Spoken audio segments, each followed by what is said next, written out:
how to practice gratitude during difficult times. Now, this seems to imply that there is one way to practice gratitude during good time and another way to practice gratitude during difficult times. Of course, that is not actually the case.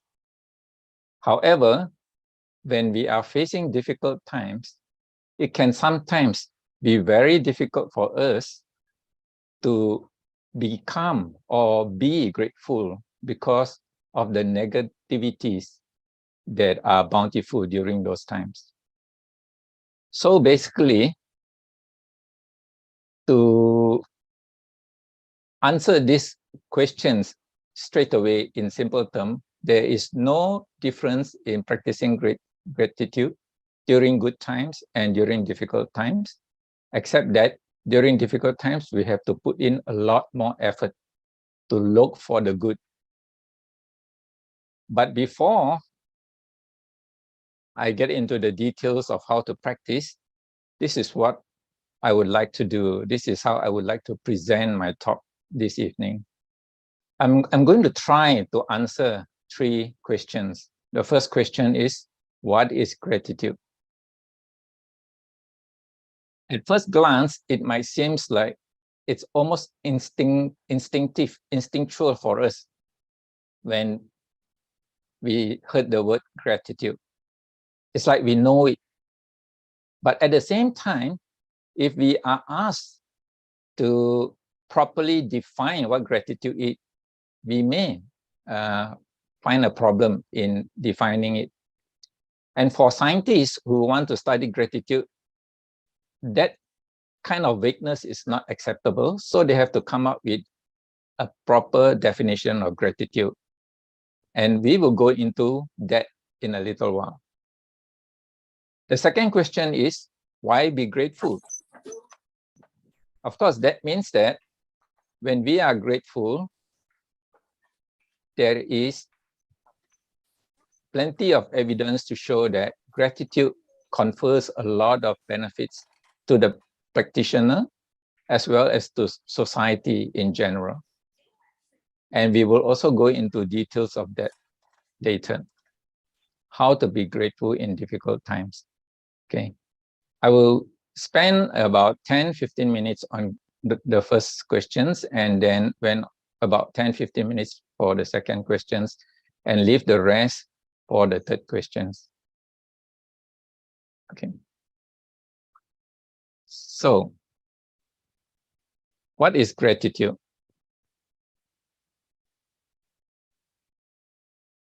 A simple definition of gratitude that we can see from dictionaries is that it is a quality of being thankful or appreciative. And it is something that is associated with the act of giving and receiving. However, for those who want to study gratitude, they are more specific. They say that gratitude arises through a 2-step process. The first step is that it is recognizing that one has obtained something positive, a gift, something good, something wholesome. The second process is that we recognize that this gift, this outcome, this positive outcome that we get comes from an external source that is outside of our own effort, outside of ourselves. So, in a way, once we receive something that is positive from some source that is outside of us, the feeling of gratitude arises in us. Or it can arise in us. It may not always arise in us, but it is the trigger for the arising of gratitude in us. Okay.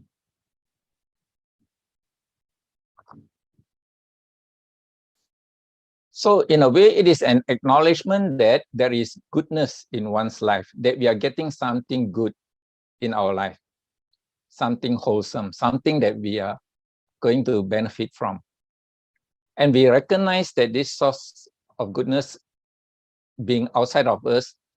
And because we acknowledge this, it implies a little bit on our side, a little bit of humility, because it is not from our own effort. It's not something that we feel that we deserve because we have put in the effort to get it.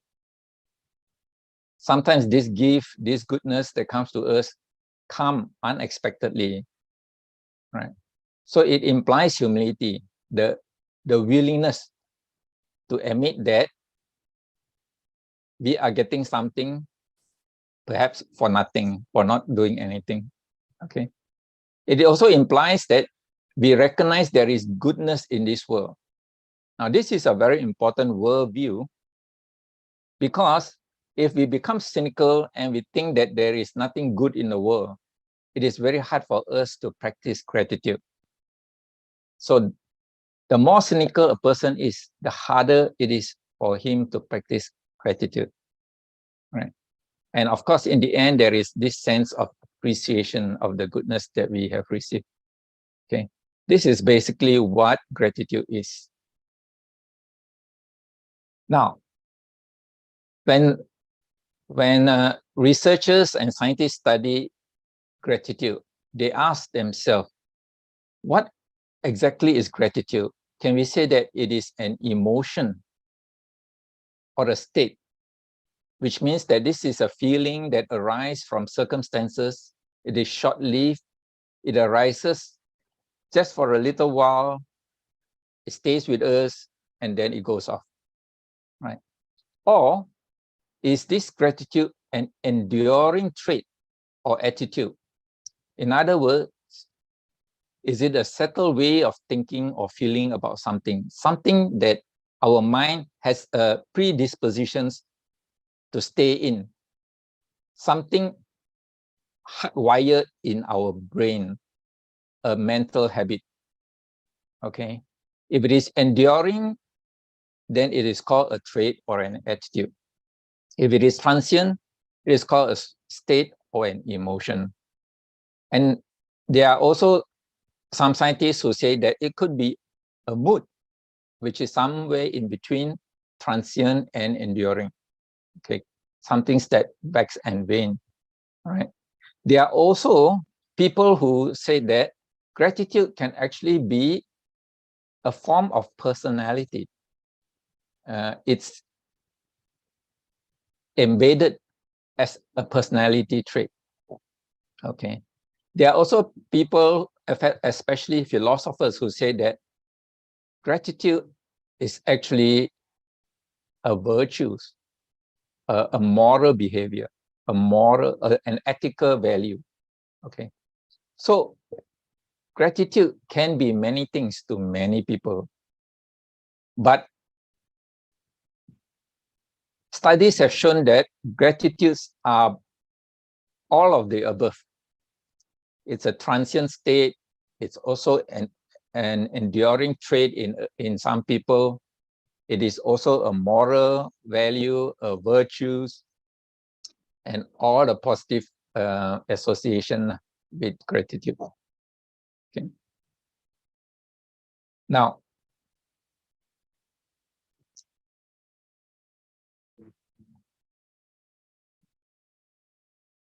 studies have shown that we may first start off with some transient state of gratitude, some emotional state of gratitude.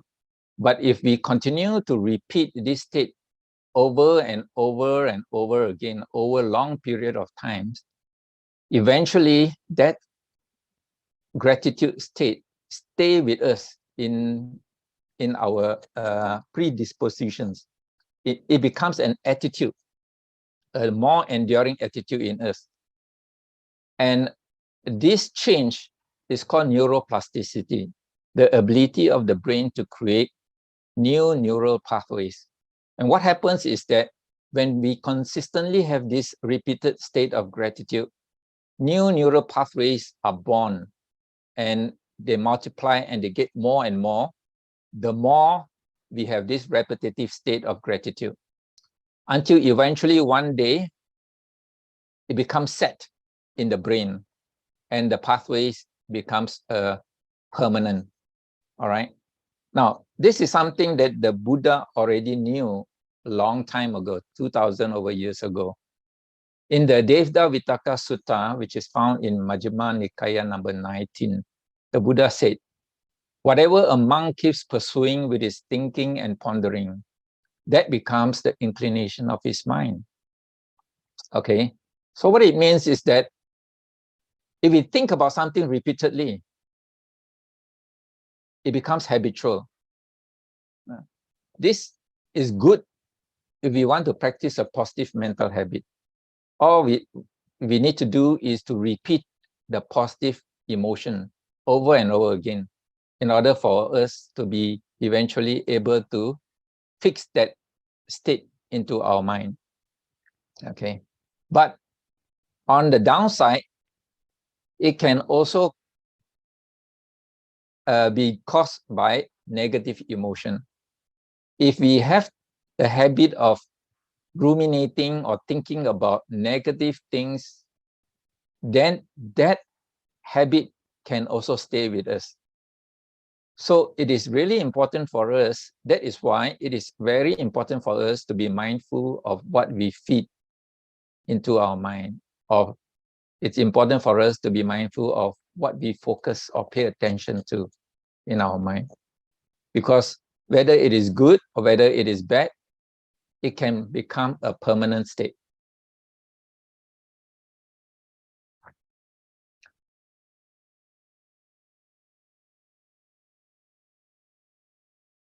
It has been found that a grateful person has positive worldview.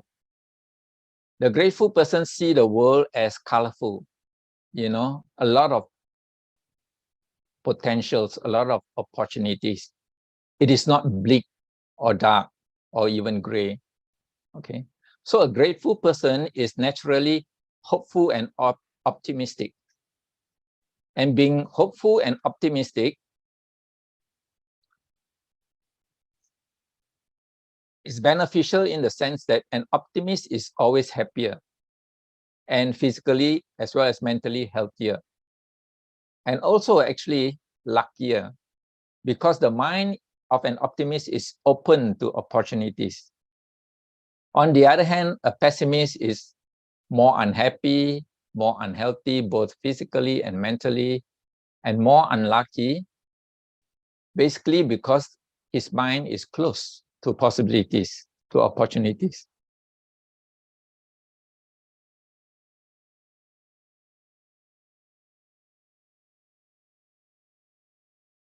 So that brings me to this broaden and build theory. This broaden and build theory is presented by Barbara Fredrickson, a researcher in positive emotions. Okay, according to her theory, when we have positive emotions, these positive emotions enhance, magnify, or amplify other positive emotions so that we attract new, novel thoughts and activities that are also positive. We attract positive relationships. We become more pro-social. We mix and interact with people more freely and more openly. And in doing so, we build enduring personal resources like social support when we are down. At the same time, we build internal resilience and mental strength. And we build the kind of skills and knowledge that is necessary to stay resilient and strong. Okay. So all these in the end will give rise to enhanced good health, both physically and mentally, the ability to survive, and the sense of fulfillment in life. Okay. And then it goes on to produce even more positive emotion, and the cycle repeats itself. So this is called an upward spiral of positive emotions. Like I say, the same thing can apply to negative emotion, except that in that sense, when you have negative emotions, you go downhill. So it's called a downward spiral, and you get negative effect, more negative emotions. So what we want to do is to focus our mind on positive emotions, on positive things, positive thoughts. So really, even from here, you have already got the most important clue that if you want to experience gratitude or any kind of positive emotion, the key is where you place your focus on, what you choose to pay attention to, right? We'll talk about this more later on. Now,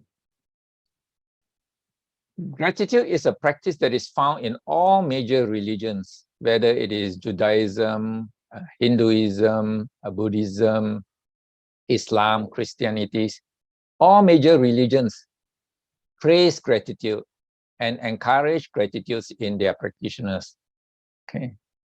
Gratitude is also praised by philosophers. In fact, Cicero said that gratitude is the mother of all virtues. Right? So what did the Buddha have to say about gratitude? Okay, I have here 2 suttas that touch on what the Buddha said about gratitude. The first one is found in Anguttara Nikaya 2.119. Here the Buddha says, monks, these 2 people are hard to find in the world. Which 2? The one who is first to do a kindness, and the one who is grateful for a kindness done and feel obligated to repay it. These 2 people are hard to find in the world. So what the Buddha meant is that people who are first to do kindness is rare, and people who are grateful is also rare. Mm-hmm. The other sutta is called Katanya Sutta, found in Anguttara Nikaya 2.31 and 2.32. Here the Blessed One says, now, what is the level of a person of no integrity? A person of no integrity is ungrateful and unthankful. This ingratitude, this lack of thankfulness is advocated by rude people. It is entirely on the level of people of no integrity. A person of integrity is grateful and thankful. This gratitude, this thankfulness is advocated by civil people. It is entirely on the level of people of integrity. So what the Buddha points out here is that good people, wholesome people, nice people, people with moral virtues, practice gratitude and thankfulness. Okay. So now we come to question number 2. Why be thankful?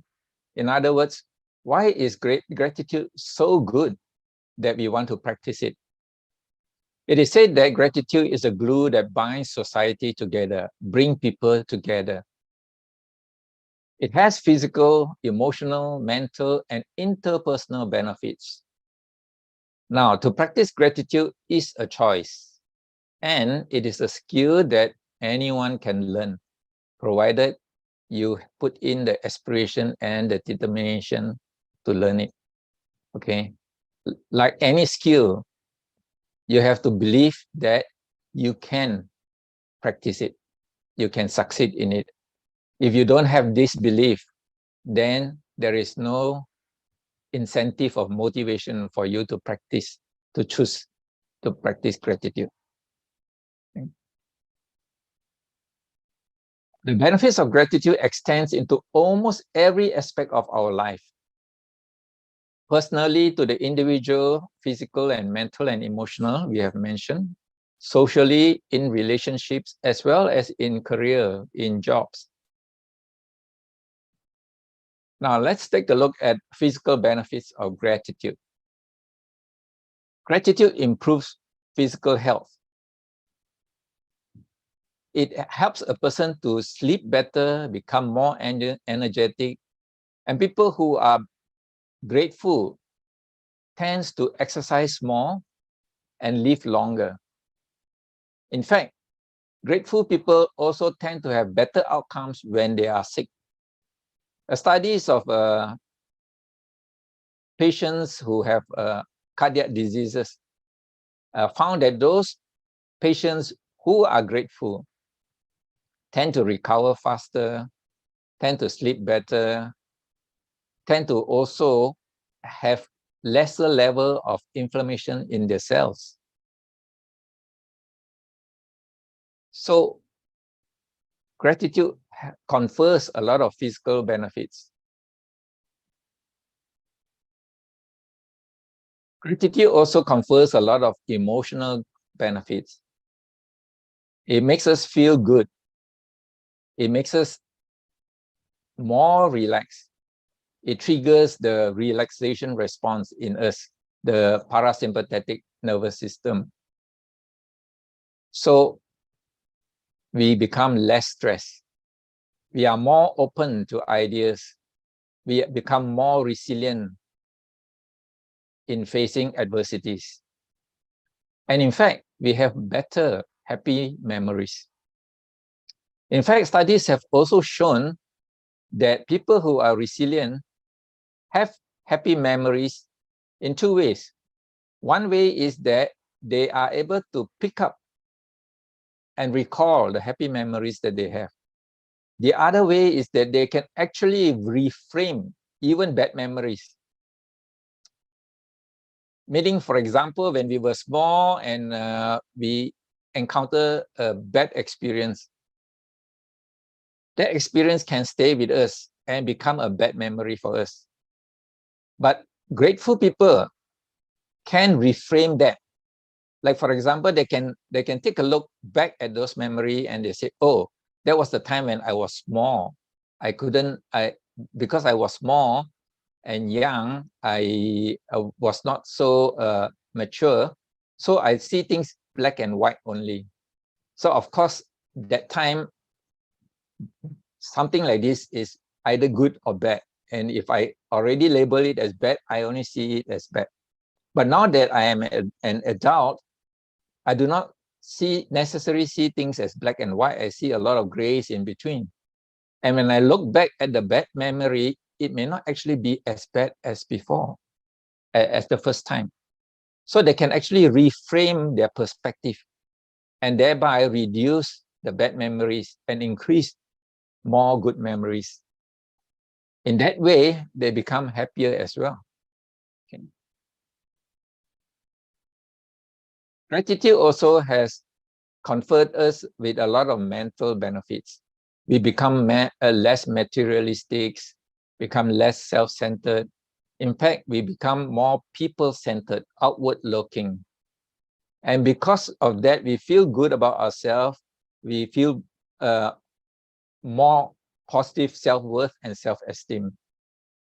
And as we have mentioned earlier, grateful people are more optimistic and therefore they are happier and they are luckier. And grateful people are also more open to spirituality.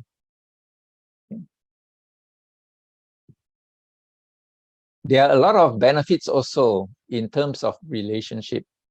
In fact, gratitude has been shown to promote pro-social behavior, meaning people who are grateful tend to want to affiliate with other people. They tend to be more likely to reach out to other people. Okay. So in that way, people who are grateful tend to have healthier marriage. And the relationships that they form are deeper and stronger. And they make friends more easily, so they have more friends. And they are also more helpful and forgiving and compassionate towards others. And in the end, because of this pro-social behavior, they are less lonely.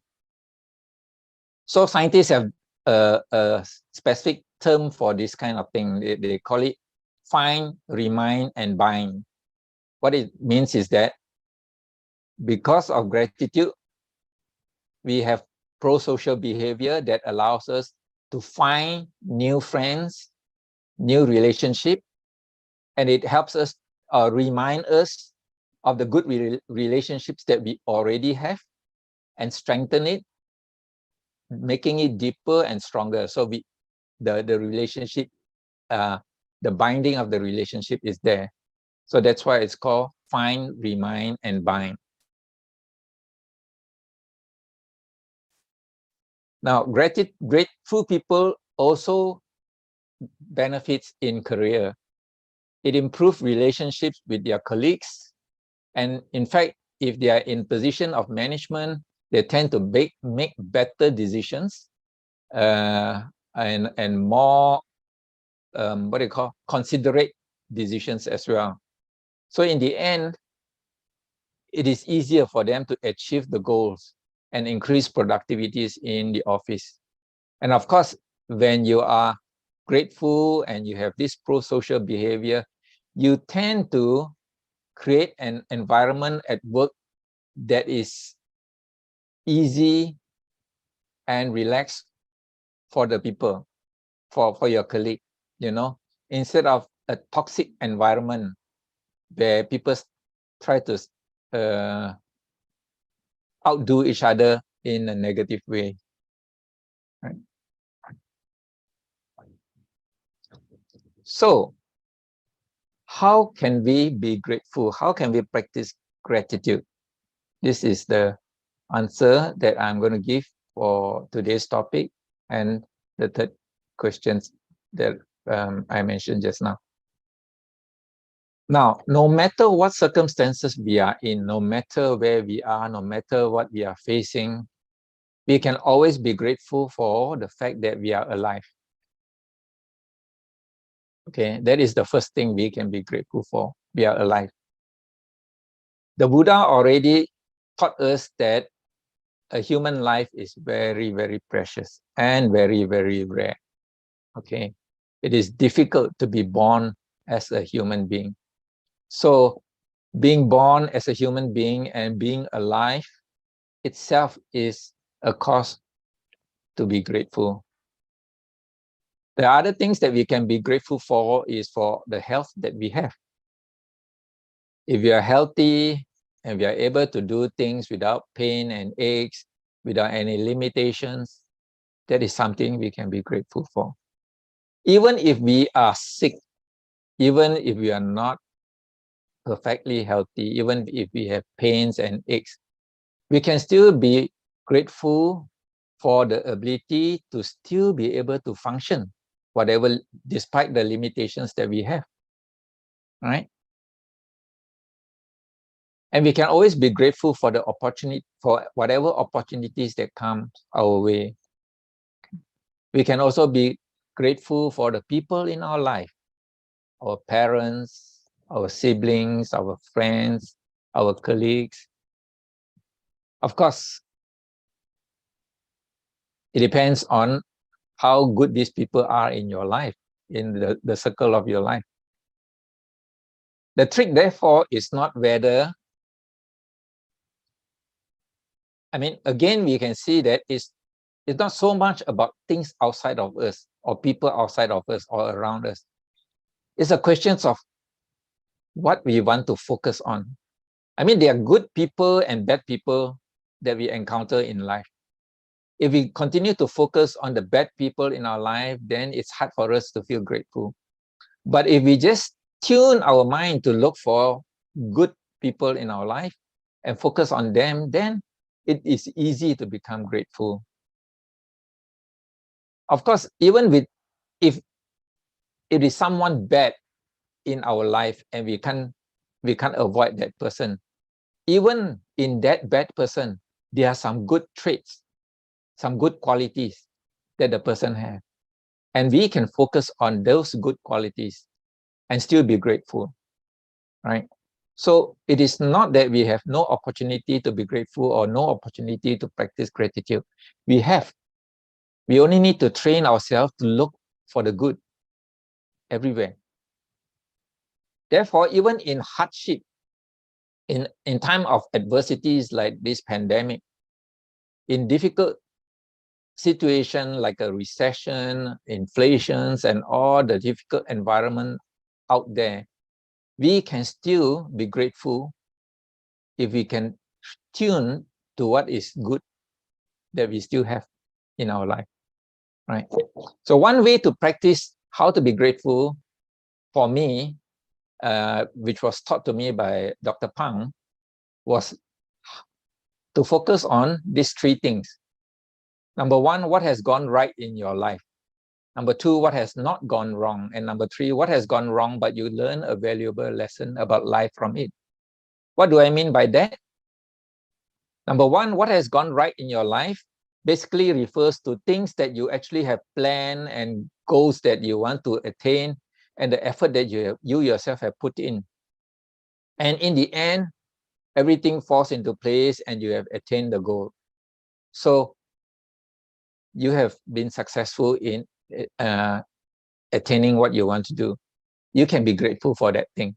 So this is quite natural. People who are successful through their own effort are grateful for what they have. But number two, what has not gone wrong? This refers to our day-to-day activities that we take for granted. For example, we drive to work every day. Okay. We can be grateful for the fact that we didn't have a puncture tire on the way to work. The car didn't break down on the way to work. There was no accident on the road to cause a traffic jam and cause us to be late to work. So daily things like this that we took for granted, they didn't go wrong. We can be grateful for those things as well. Number three, even if things have gone wrong, but we can learn a valuable lesson about life from it, it is still something that we can be grateful about. Okay, so if you use this formula, it is easy to find something to be grateful about. So the Buddha says about the preciousness of life. Now, a lot of researchers in gratitude have come up with gratitude activities that are helpful for people who want to practice gratefulness. And here are some of them. The first one, daily reminder, which can be in the form of a sticker in your bathroom window, mirror, or a poem that you could recite every day. Number two, a gratitude journal. Number three, a gratitude letter. Number four, all walk. Number five, gratitude through our speech and actions. Okay. Now I'll go through each of them one by one.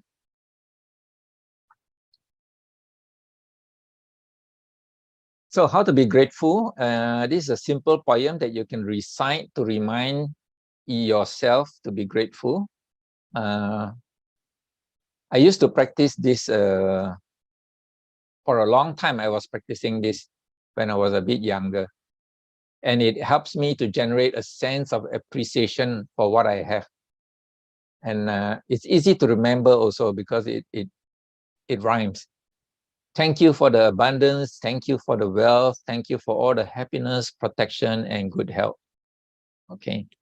So you can recite this first thing in the morning when you wake up or at night before you go to sleep. Just say thank you for the abundance. Thank you for the wealth. Thank you for all the happiness, protection, and good health. Okay. This, in a way, this is an easy way to remind yourself to tune in to good things, to the goodness in life. Right? Number two, how to be grateful through gratitude journal. In this activity, you devote some time to write down your blessings in life. Okay, this is called counting your blessings. You can write 1, 2, or 3 blessings on a daily basis or on a weekly basis. Okay, you can be grateful for just being alive. You can be grateful for all the things that have gone right or didn't go wrong, or even things that have gone wrong, you have learned something from it. Okay. Now, the trick to writing a gratitude journal is that it is not just writing a simple word like, oh, I'm grateful to be alive. Okay. You have to give a more thorough thought to that. You have to almost isolate that feeling of gratitude. When you say, oh, I am grateful to be alive, elaborate, go into details. Why? Why do you say you are lucky to be alive? You are grateful to be alive? Because as long as you are alive, you still have the opportunity to learn. You still have the opportunity to grow. You still have the opportunity to help people. You still have the opportunity to do a lot of things. So go into detail and be as specific as you can, because the process is like this. The first thing is you need to train yourself to focus on what is good. Make this into a daily attitude, a daily habit. Every day, learn to focus or look for what is good. And then go into detail and repeat it so that it gets strengthened, because repetitions cause new neural pathway to be born, to be built. And if you continue repeating all these activities day in, day out, week in, week out, month in, month out, it will eventually become a hardwired, solid physical pathways. And then it becomes a natural habit, something that you can do without even thinking. Okay. So in the end, what you need to do is to train your mind to focus on the positive and doing these kind of things repeatedly until it becomes a habit. Another way is to write gratitude letters, meaning writing letter of appreciation to people who are important to you, your partner, your parents, your siblings, even children, friends, and colleagues. Okay. I have a story of a person who wrote a gratitude letter to a man who wrote a gratitude letter to his brother. Okay.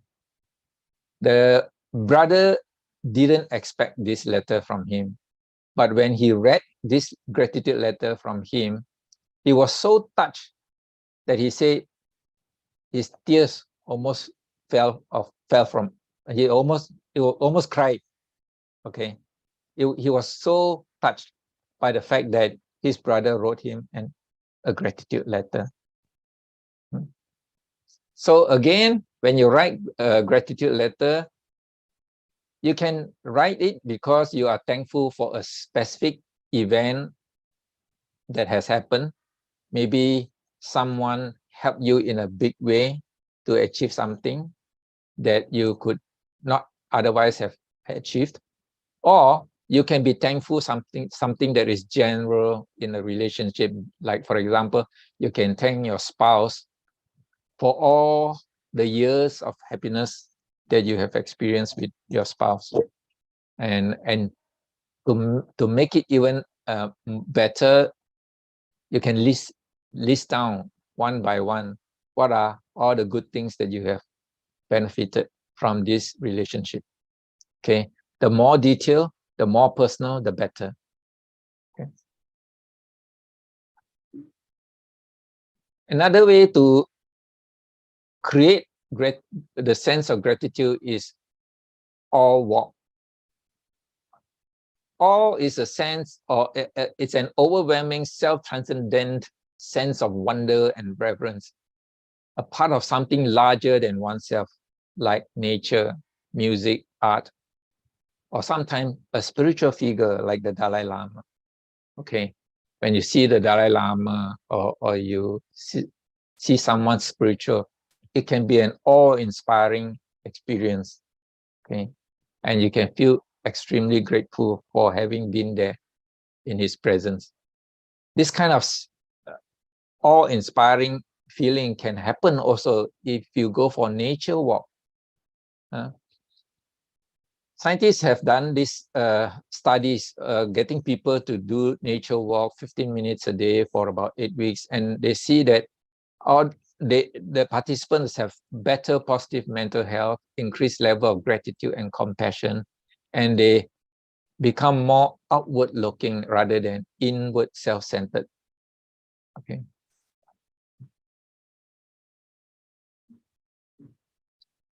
Now, how can we be grateful in relationships? Okay. Studies have shown that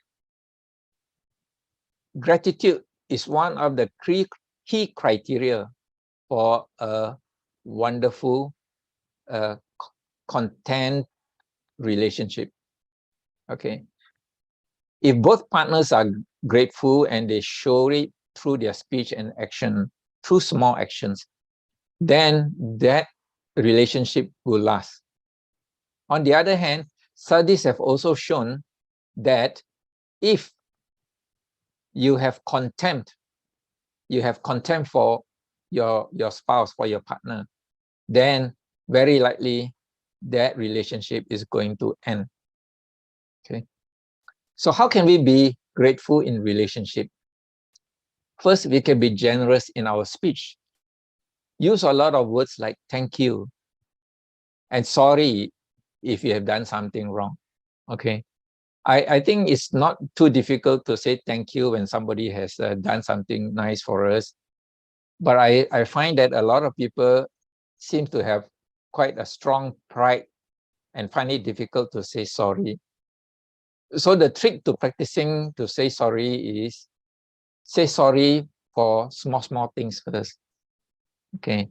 Once you get used to saying sorry for small errors that you make, maybe something you forgot, your partner asks you to buy something and you forgot, so just say sorry. So this kind of small things, when you start to say sorry, next time when there are bigger things, it's easier to say sorry because you have already have the habit, cultivated the habit of saying sorry. Okay.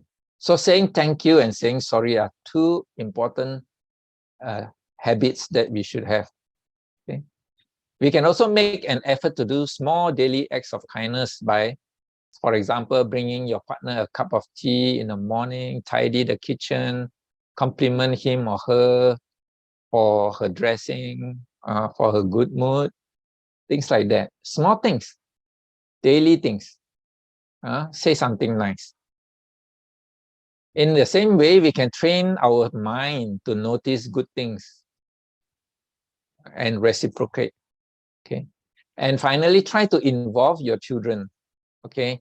Teach them to also be grateful. Teach them to do all this, say all these things, thank you, sorry, and to be to notice good things and compliment. Okay. So in this way, you will have very strong family bond. Other ways to be grateful includes nurturing your friendship, spend a bit more time, think about your friends, getting together with them, sharing some old time sakes, memories, things like that. Smile more often. If you are one of those people who don't put on a smile, try to smile more often. Okay. Or include acts of kindness, sudden act of kindness people may not be aware of or expect you to do. Very, very important, actually, stop criticizing and stop judging, because these two habits are counterproductive to gratitude. People who have this habit of criticizing and judging are people who have trained their mind to look for the negative in others. So this is the opposite of looking for the good in others.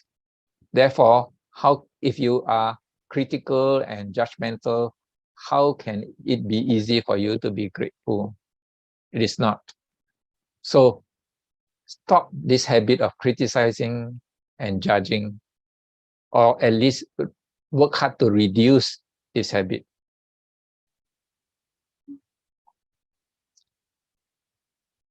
Now, the whole of the Buddhist practices, things like chanting, dana, sila, bhavana, these are all Buddhist practices. These are all major Buddhist practices. The whole of Buddhist practices and Buddhist life is conducive to bring about a sense of gratitude. Okay. One way for us to remind ourselves to be grateful is through the chanting of Mangala Sutta. Okay. And you find that actually when we practice dana, this is the act of giving and receiving. And you know, gratitude is the act of giving and receiving, right? So there is a lot of similarities between dana and this feeling of gratitude. In fact, the quality of gratitude that you get is similar to the quality of dana, right? It is dependent on the state of the giver, the quality of the giver. It is dependent on the gift, the quality of the gift. And it is also dependent on the recipient, the quality of the recipient. If you understand the concept of dana in Buddhism, you will realize that the quality of the dana is higher if the giver is purer, more wholesome in thoughts, and if the gift is more useful and beneficial to the recipient, and if the recipient himself or herself also have good quality in mind, or in heart, good heart, a good person. So all this enhance the quality of the dana. It is the same with the quality of gratitude. The gratitude quality increases when the giver gives sincerely, when the gift is appropriate and useful for the recipient, and when the recipient is grateful and acknowledge and even demonstrate that gratitude for the gift. Okay, so the practice of dana is a great way for us to generate this sense of gratitude. Okay, now what about sila? Okay, like I said earlier, some philosophers call gratitude a virtue, a moral behavior. Okay, in fact, if you look at the benefits of sila that is found in Anguttara Nikaya 10.1, where Venerable Ananda asked the Buddha, what are the benefits of sila? The Buddha said, the benefit of sila is that there is no remorse or guilt feeling. And then what is the benefit of no remorse and guilt feeling? Then the heart is gladdened. And when the heart is gladdened, then it is easier to experience piti. And if it's easier to experience piti, then there is tranquility that arises. When tranquility arises, then sukha arises. When sukha arises, then concentration becomes strong. When concentration becomes strong, we are able to see things as they really are. And when we are able to see things as they really are, we become disenchanted. And when we are disenchanted, then it is easier for us to let go and become liberated. But what I want to point out is that it is the practice of sila that gives rise to no remorse and the gladdening of the heart. This gladdening of the heart is almost similar to this feeling of gratitude, because the feeling of gratitude also brings about a gladdening of the heart. So actually, when you practice gratitude a lot, it becomes easier for us to reach this point of gladdening of the heart. And therefore, it implies that it becomes easier for us to practice meditation and helps us to progress easier in our meditation. And finally, bhavana is the practice of meditations. And I specifically point out the benefits of metta meditation because there are some similarities between the benefits of metta meditations and the practice of gratitude. Because some of the benefits of metta meditations is that one sleeps better, one wakes up energetic and happy. And while asleep, one do not have bad dreams, only good dreams. And one of the benefits of gratitude is good sleep, quality sleep. And in fact, people who are grateful has about 10% extra duration in good sleep, apparently from one studies. Okay. And also one of the other benefits of metta is that people who practice metta is loved by human beings and non-human beings alike. They are likable. People who practice gratitude also are likable. They are just so nice that people want to associate with them. So these are some similarities. In other words, what I'm trying to point out here is that the practice of gratitude enhance our Buddhist practices. Okay. And vice versa. Our Buddhist practices enhance our practice of gratitude as well. So, is there anything particularly that we need to focus on in order to practice gratitude during difficult times? Most of the time when we talk about difficult times, you are referring to things like aging, sickness, and dying. Those are physical pains. Or difficult times like financial and relationship difficulties. Those are mental and emotional pains. But as I've mentioned earlier, regardless of what the challenges may be, our actual problem is only one: what we choose to focus on. Because whatever we focus on, the more we focus on it, the more we repeat our focus on that, we make it stronger. And if it is important to realize that our life experiences are just strings of what we focus on. It's one focus after another, all tied in a knot, one to another. Okay, that is our life experiences. It is what we place our attention on, right? Things outside can be positive, negative, neutral. So our happiness or our suffering is purely created by how we focus or pay attention to things outside. If we choose to focus on the negative, then of course we will generate negative emotions. If we choose to train ourselves to focus on the positive, then we automatically generate positive emotions like gratitude. So this simple insight is actually very, very important. What we focus on grows stronger. So be very careful what you pay attention to. This is why mindfulness meditation is so important, because it is through mindfulness that we are able to train ourselves to be aware of where we are placing our attention on, what we are placing our attention on, where our focus is, right? In fact, if we can train ourselves to constantly focus only on the positive, we are going to be very, very happy and contented in our life. There is a way to enhance the positive experience that we already have. And this is what the scientists call savoring the present moment.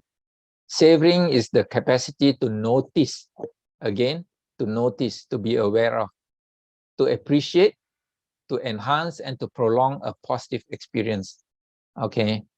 Now, we don't have to wait until we experience a huge event for us to be grateful, for us to be able to savor the positive experience.